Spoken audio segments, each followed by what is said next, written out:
Et salut tout le monde, aujourd'hui je vais vous parler de la dernière série Disney Plus en date, Rêve Productions, qui se passe dans le même univers que Vice Versa. Donc, je vais vous faire un petit résumé de la série. La série se situe dans le cerveau de Riley, la jeune fille qu'on suit dans toute la saga Vice Versa, et on regarde comment est-ce que les rêves sont créés à l'intérieur de sa personnalité, comment est-ce qu'on se base sur des souvenirs pour en faire des rêves et pour en tirer des leçons. Cette vidéo est très courte et très rapide, peut-être. Une critique à chaud que je vous fais parce que je viens de voir la série à l'instant, je l'ai regardée en entière aujourd'hui, et du coup, première fois que je fais ça, je sais pas comment ça va rendre, je verrai si ça sera bien, je sais même pas si je posterai la vidéo. Je vais directement aller sur mon avis. La série, je l'ai tout simplement adoré de A à Z. C'était parfait. J'ai pas encore parlé de Vice Versa sur ma chaîne. Il faut que j'en parle. C'est une pépite. C'est peut-être mon Disney Pixar préféré. Et la suite, Vice Versa 2, était tout aussi bien que le premier. Et cette fois-ci, cette mini-série appelée Rêve Productions est d'une qualité excellente. Alors moi, quand on m'avait annoncé cette série, la première chose qui me faisait peur, c'est j'avais peur que ça se passe trop dans le cerveau de Riley et que ce soit pas trop intéressant. Juste on voit le quotidien des gens, comment ils fabriquent les rêves.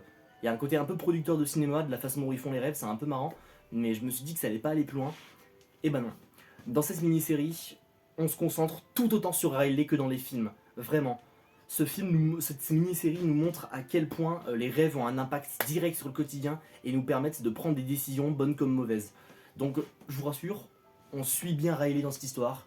Elle est toujours aussi attachante que dans les autres films. C'est le personnage avec lequel on a le lien le plus fort en tant que spectateur. J'ai jamais eu un lien aussi fort avec aucun autre personnage de fiction que Riley, étant donné qu'on sait tout ce qu'elle ressent en fait. On lit en elle comme dans un livre ouvert, vu qu'on voit comment fonctionne son cerveau. Donc c'est stupéfiant et c'est ça qui la rend super attachante, alors qu'on la voit pas tant que ça dans les films. Et dans cette mini-série, c'est pareil. Mais du coup, pour revenir sur la mini-série, d'abord, première chose qui m'a surpris, le format de la série.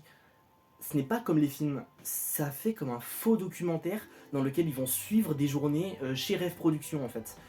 Et ça a un côté très The Office pour ceux qui connaissent, un peu un faux documentaire avec des interviews face caméra, avec des moments où ils sont filmés à leur insu sans qu'ils sachent pour voir comment ils réagissent réellement. Donc il y a un côté très The Office. Étant un énorme fan de The Office, ça m'a beaucoup plu. Cette mini-série était très réussie à ce niveau-là. Niveau émotion, ça m'a bouleversé. La fin est tout simplement magnifique. On ressent toujours autant cette connexion avec le personnage principal.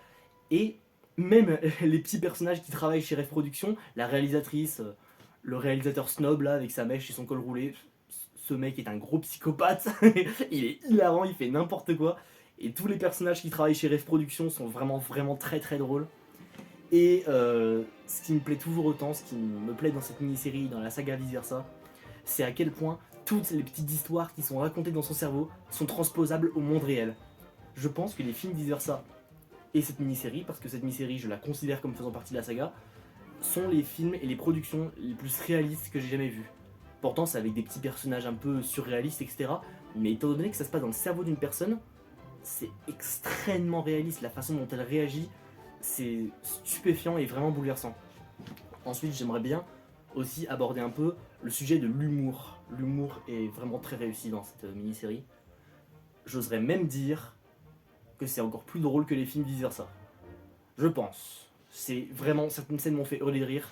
Et surtout, ce que j'ai aimé, c'est qu'il y a plein de métaphores et de comparaisons au vrai monde du cinéma. Il y a beaucoup de réalisateurs qui sont inspirés de vrais réalisateurs qui ont vraiment existé. Des fois, ils critiquent un petit peu le milieu du cinéma, le fait que des fois, les réalisateurs ont du mal à avoir accès au scénario, avoir accès aux bonnes équipes techniques, aussi quand on leur impose des assistants ou des coéquipiers qui ne veulent pas forcément. Donc, franchement, c'était très réussi aussi à ce niveau-là.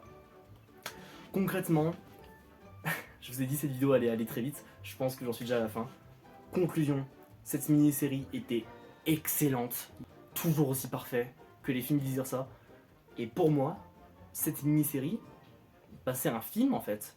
Ça dure, c'est en 4 parties. En plus, dans la notation des épisodes, c'est marqué partie 1, partie 2, partie 4, tout ça. Et ça dure 1h30 en tout. Donc pour moi, ce que vous avez est un vrai nouveau film vice-versa sur Disney+. Et ça m'a fait trop plaisir parce que vice-versa, c'est mon Disney Pixar préféré avec Zootopie. Et Monstres et compagnie aussi. Donc clairement, je vous le conseille. Parce que peut-être que vous êtes passé à côté de cette mini-série, étant donné que c'est juste un petit contenu Disney+, et que les mini-séries Disney+, sont pas terribles. La série Zootopie était pas terrible, c'était sympathique mais pas incroyable. La série Monstres et compagnie était un peu plus sympathique, mais là, au même stade que les films, vice versa. Je vous la conseille très grandement si vous aimez ces films-là. Et même d'ailleurs, si vous ne connaissez pas le principe de vice versa, ça pourrait être une bonne ouverture, je pense. Même si c'est mieux de commencer par le premier, si vous avez Disney+, allez-y, enchaînez le premier, puis cette mini-série, et achetez-vous Vice Versa 2. Vice Versa 2 qui vient de sortir en DVD, Blu-ray, 4K, tout ça. Donc n'hésitez pas à vous le procurer, à découvrir cette saga magnifique. Cette vidéo est assez courte, mais je reparlerai de la saga Vice Versa, que ce soit le 1 ou le 2. Et là, je rentrerai un petit peu plus dans les détails, parce que toutes les qualités et les choses qui me touchent dans cette saga sont aussi présentes dans cette mini-série. Je n'ai pas parlé de défauts aujourd'hui, tout simplement parce que j'en ai pas vu. La seule défaut que je peux voir, c'est que effectivement, vers la fin, ça fait un petit peu trop cliché. Enfin, pas à la toute fin, mais dans le dernier épisode, il y a un arc un peu combat, un petit peu entre des personnages de chez Rêve Productions, et ça fait un petit peu cliché. Mais c'est le seul petit défaut que j'ai vu. Et honnêtement, pour moi, cette mini-série n'a rien à envier au grand film vice versa. Pour moi, elle est du même level. Donc clairement, n'hésitez pas à aller la voir. Bref, merci d'avoir regardé cette vidéo. Si elle vous a plu, n'hésitez pas à mettre un petit like. N'hésitez pas à me dire votre avis dans les commentaires, ça m'intéresserait de savoir ce que vous avez pensé de Rêve Productions. Si vous êtes curieux, n'hésitez pas à aller voir ma chaîne YouTube et à vous abonner si ça vous plaît. Et je vous dis sur ce, à plus dans une prochaine vidéo. Ciao!